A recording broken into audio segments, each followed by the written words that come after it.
In Washington today, White House officials held a summit that included cabinet members, governors, health officials, all to spread an important message.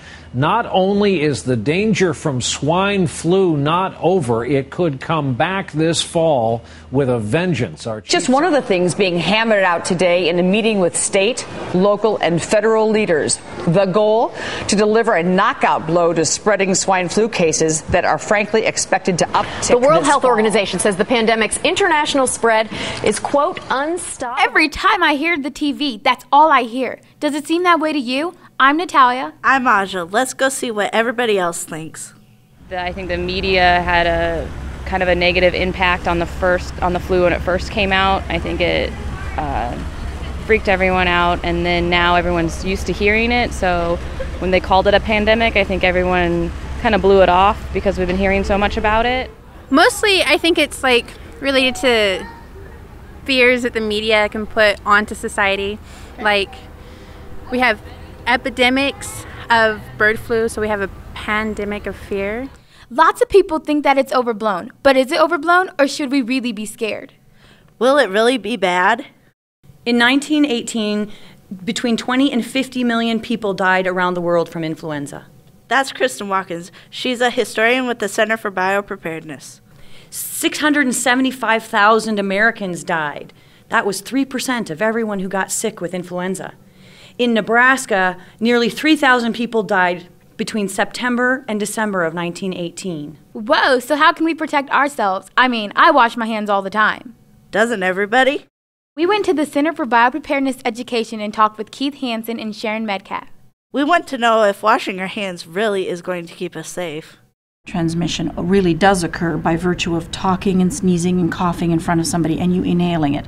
This is getting it from your hands to your mouth to your nose, etc., is one, but less important or less frequent than talking to Keith face to face and having him inhale those particles that have come out. When we cough or sneeze, we shoot a virus out. I mean, when we're sick, we'll shoot a virus out 3 to 6 feet. So from me to you about. And then it's heavy enough that it'll start to drop in the air. It'll start to fall. Okay, and these are particles, again, that are small enough that we can't see them. But from a scientific standpoint, they're called large droplet spread.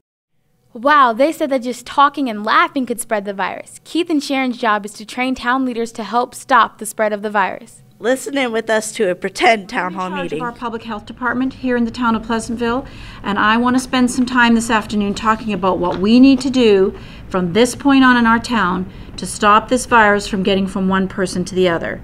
Mr. Mayor, I really want to begin with some of the basic measures that we've talked about in our pandemic planning for years, and that is how are we going to stop large gatherings and get people to do what's called social distancing and keep them apart.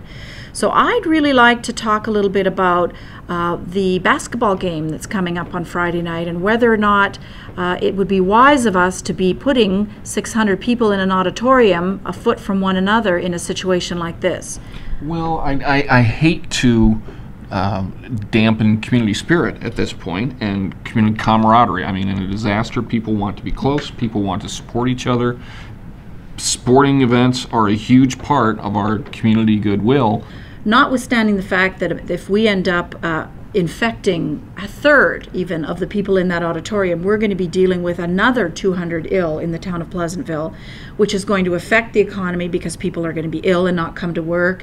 It's going to affect our businesses. It's going to affect how we run day-to-day activities and services in this town. So I would really plead with you to consider canceling these types of events. No way! What if that happens to us? Could they cancel our basketball championships?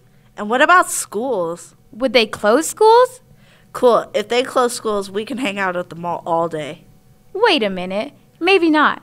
Is that what they meant about social distancing?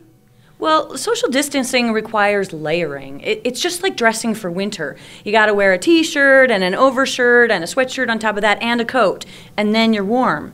Well, social distancing is no different. You have to close schools and limit access at the malls and limit the number of people that can be in one business at a time and have a curfew, and all those things together are what creates an effective community containment. What? No mall? When we talk at the Center for Biopreparedness about personal preparedness and what you do in your own home, we talk about having a room, having a preparedness plan for your home. And for H1N1, that means having a room in your house that is designated the sick room. So anyone who becomes sick only is in that room. You select one caregiver. We can't leave our house, and if we get sick, we have to stay in our room, and only one person can come into our room? So whether you're bringing them food or not, you may be able to set it next to the bed, but you can't touch them. You can't hug them. You can't comfort them when they feel horrible. And that, to me, is the thing that is hardest. OMG, IDK, what to do? I'm gonna cry. I guess that's why Keith said. It's a disaster. It's going to get ugly, but we want to minimize that as much as possible. So what should we do as teens to spread the word and let other people know that this is serious?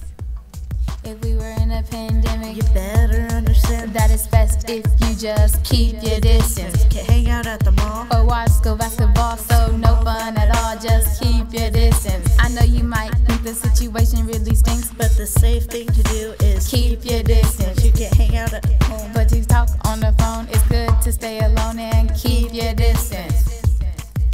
Keep your distance. Keep your distance. Word.